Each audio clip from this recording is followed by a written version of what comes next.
talking about Metal Gear. I just wanted to say, beaten the game. Wow. I beat it. The main story, and I'm happy. I talked about this last week that I didn't have to. As you progress in the game, new missions come in that are actually repeats of old missions, but you have to do them harder. Like, don't get caught once, or you do it all over again, and things like that. I did not want to do that, and thankfully I discovered you don't. To get the true, hidden, whatever ultimate ending, you did not have to do that. So, kudos. That's cool. If I honestly, like, even though I'm done, I want to pop the game back in and do more stuff. I like to do things on a harder difficulty once I beat it the first time. But I wasn't ready to do that yet. Mm-hmm. And I didn't have to. So that was good. But anyway, I'm not going to say anything about the story or whatever. I will say I appreciated how it wrapped up. I thought it was really good for that game. Whether or not there was an expectation of more contribution to the Metal Gear universe or anything like that, that's up for debate, but I feel like Metal Gear Solid 4 kind of wrapped all that up. I do think there were still some interesting things in 5, but I was more focused on the moments in 5 itself that made it what it... For me, the best moments of 5 were not things that tied to other games. It was things that were for 5. And without going into it, I think you know some that we've talked about. Some that you've played recently that were really great video game moments. Not even anything to do with the Metal Gear universe. Just expanding on the character of Big Boss. Yeah, and just I don't know, really strong moments for a video game that I just was like, wow, for a game they handled that really well. So anyway, that's all I want to say about that. But I really enjoyed it. Some things I was a little disappointed with. I talked about it. There's a video I put up on my personal YouTube channel where I actually went into some serious spoilers as I was talking about just spur of the moment. Some things I could criticize, but overall, one of the best games I've played in many, many years. I'm at 30% now. Oh, yeah. I put some time in yesterday on some story missions. You're gonna... Do you know how many hours? Well, last time I told you... I don't have an accurate, but last time, like, during the PPS, I was at, I think I said, 55? Oh, 56? wow. Okay, that's crazy, yeah. But something is weird with me. That game, I've been playing all the story stuff, but then I'll also do all the side ops that are available. Yeah. And it's like, I'll almost clear all the side ops I can do, and then go do a story mission, and then do like 10 more side ops, and then a story mission. Yeah. So I'm actually progressing I'm building up the base, and I'm getting mother base members, and I'm kind of always broke because I'm just constantly developing platforms for space. Yeah. And I just unlocked FOBs. Like I just got the FOB access in the game, but I'm already... I feel like pretty far off as far as like my mother base is built and my resources are. I'm just not that far in the storyline. So like things are happening. Like I got D-Dog really quick and I got Quiet really quick, and then later on in the game, like I got the D-Walker, and then maybe like I don't know, 8 hours down the road in the game, I got the cutscene where they explain, Huey's working on D-Walker. Here's D-Walker. Oh. And it was like, I've had this item to use in the game way before you showed me the cutscene where I got it. So I don't know if that's something that isn't supposed to be happening, or if if I'm playing the game weird. I don't know why that stuff is happening. Yeah, that is a little... I think with such a large-scale game, there are hiccups. Strange little anomalies. And also, too, another thing that's been happening, too, is there's public knowledge now of, like, things that were removed and things like that, and I know a lot of people are getting really riled up about that. Like, oh, it's incomplete because it doesn't have these things. And there definitely were things that I felt like were kind of weird or incomplete. I definitely agree, but just because I see some of these things that were removed, it didn't make me throw the rest of this awesome game out. Like, I think people are a little too concerned with behind the scenes. I think you should always judge something on what you got, and not what you didn't get. Yeah, or exactly. What you think, what the rumors even. And there's the same thing as, like, honestly, Dumbledore is gay ruins all of Harry Potter. It's like, yeah, well, remember when that was happening? Yeah. Oh my god! Outside of the package that was delivered to you. Yeah. Well, that being said, there are some gaps in things. It's not quite as clear cut as that, but I don't, like I said, I don't really feel like I didn't feel screwed in any sense of the word at all. Yeah, how could you say if it was? I've heard the same thing, that they found out parts were cut from whatever and were disappointed and they felt like game was ruined. But how could you say it would be a better game? You haven't played what was cut. You don't know what the experience was. Yeah. It's usually incomplete. But I definitely understand. I definitely understand, and I don't want to go into what I'm talking about. Right. But there's stuff that I definitely understand the want for it. Like, oh, that would have been so cool. That could have been so cool. Yeah. But you don't know.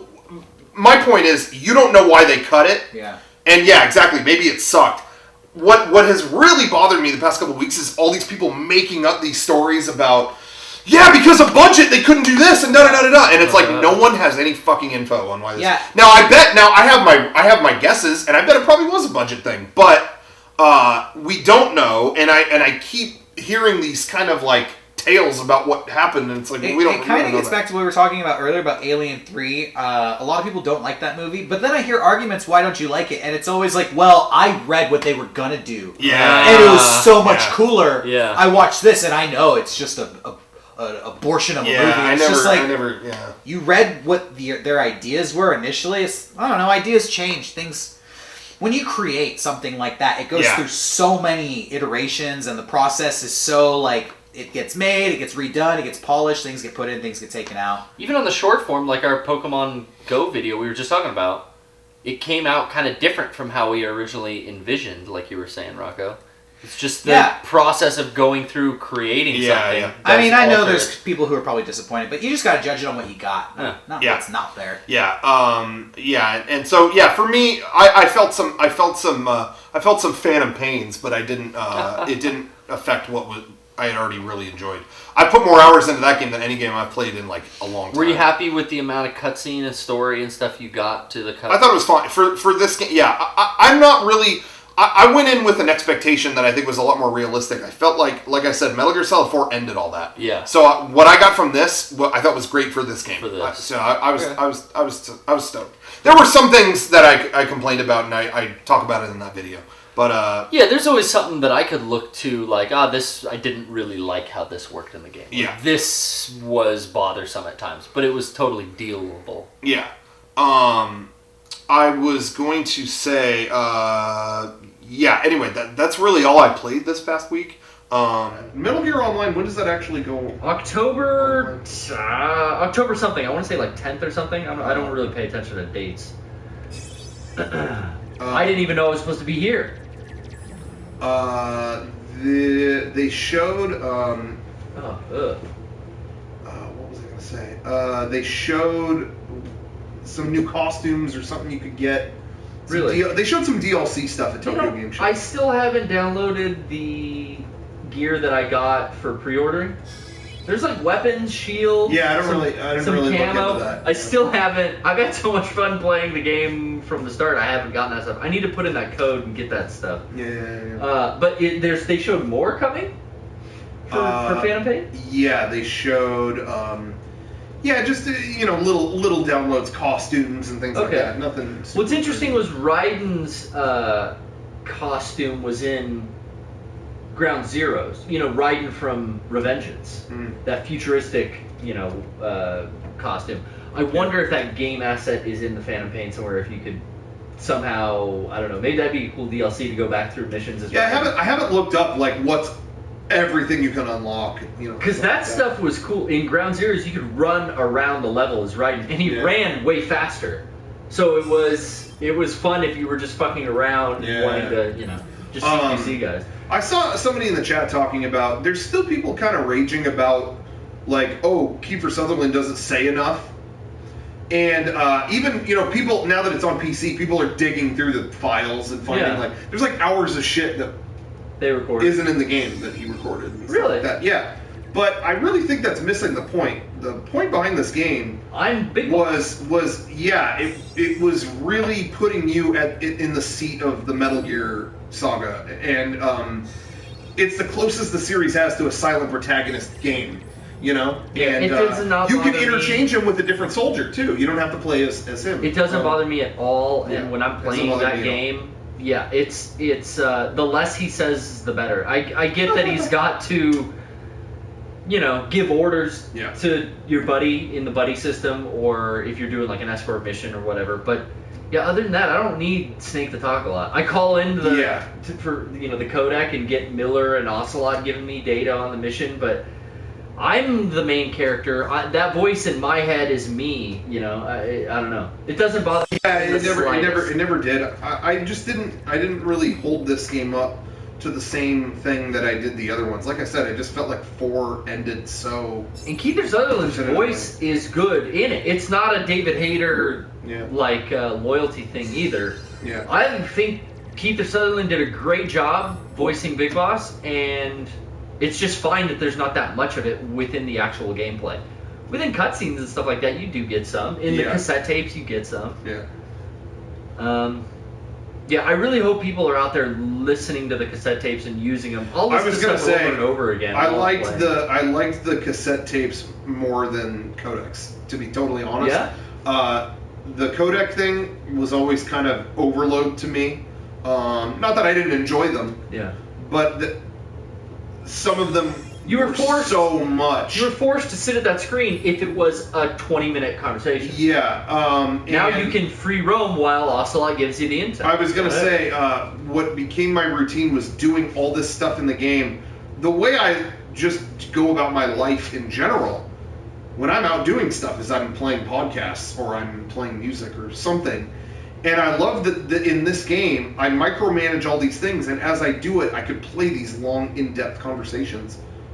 I love that. Yeah. That, to me, was more conducive than just watching a codec. That's just me. I didn't like that. I didn't like that idea when I first heard it, but in execution, I liked it. Dude, I'll be at work and I load up the companion app on my phone. Yeah. And I'll just go through listening to the tapes of like Africa Today. Oh, I want to learn about the PF soldiers again. And I'll listen to it while I'm at work, like I'm listening to a podcast, not playing the game, just using the companion app, listening to background story stuff. Yeah. I like that they give you that option. Yeah. I want to go home and play right now. Yeah. Well, there you go. I should do that. No, I think you should stay. What's going on here later? Play it here. Play it here. I'll show you the ending. No, I don't want to see that yet. What mission are you at? Like, what's the latest mission? Just the number. I just dropped into, I don't know what number, it's like 20s or something. Okay. But I just dropped into Africa to go after. Well, you don't want to say. You don't want to say. Okay. I have not touched the game. Well, I'm going after. I have an objective to go after a guy and get him. But it's a guy from the trailers we've seen. But yeah, maybe I don't want to say anything else. Okay. Poor Kevin. Steve. You have to go get Steve. I gotta go get Steve. You have to extract Steve. Steve, that white kid at my work. Tesla 55 says you're so slow. Fuck you. That's what I say to Tesla. It blew my mind when this game how long it took to beat, and then like within a day of it coming out, people were like, "Did you beat it yet? Are you fucking serious? Like, are you being like? What is your life?" I love that everyone has a different game experience with it, though. I mean, the way you manage your mother base, the way you infiltrate, the way you choose what equipment to develop and what equipment to use out in the battlefield has changed the game so dramatically for each person. I mean, I go in differently than you go in. And other people that beat it like that first day, I'm sure they went in a different way. You know, the way I'm almost taking more time managing my mother base and doing my side missions and building an army, that almost takes precedence over the story for me right now. Yeah. I treat myself with the story mission after I've done a good day's work of gaining GMP, developing weapons, trying to build up a new base, keeping my men happy. I run around Mother Base and let my men salute me as to increase morale. Because I hate getting back from a mission and reading that like 2 dudes left because of, infighting and whatever. Yeah. It was almost like that side of it was my favorite part too. Like managing But you love that in Peace Walker as well, Yeah. right? Oh man, I love that. See, this is honestly, I kind of feel like replaying Peace Walker. This is like Peace Walker Prime, though, I feel. Yeah. I feel like this is Kojima saying, look, I got to do what I wanted and everyone left me alone on the PSP, and I got to figure out how to do this mission-based, like mother-based management, like game. Yeah. Now I'm gonna put it on the console, and it's everything that I learned from Peace Walker I'm gonna do now with 5, and it's fucking awesome. Thank you, Kojima-san. Yeah, I would kiss the man right now if he were here. would shake his hand. I'd go further than that. But that being said, Kevin, enjoy Peace Walker. I will. Probably gonna try to beat it tonight. Really? Mm-hmm. Nice. You gonna fucking give it to Zdarnov and Yep. just fucking alright, enjoy it. Yeah, I will. Cool. He's gonna give it to Zdarnov, guys. And he's gonna do it. I always have a thought in my head, like a joking kind of thing, that like there was a character named Hot Coldman, and then it dawns on me, oh no, that was real. That's Portable Ops. Portable Ops Or no, that is Peace Walker. Coleman's Peace Walker, right? Yeah, you're right. Hot Coldman. There's like 12 people named Peace. The bald guy. And a guy named Hot Coldman. Hot Coleman's bald. He's got a tattoo on the back of his head, right? He does. Yes. Yeah, I don't remember. I'm playing it right now, so yeah. Yeah. Oh, that was that. Yeah. All I remember is Zadornov. Portable Ops had like Null and Gene and. Yes, I didn't play those at all. Yeah, it's canon, but it's not important.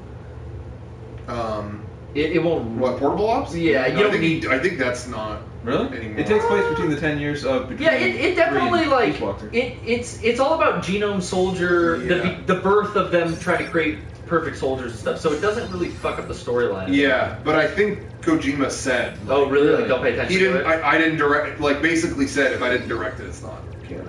Okay. I don't know.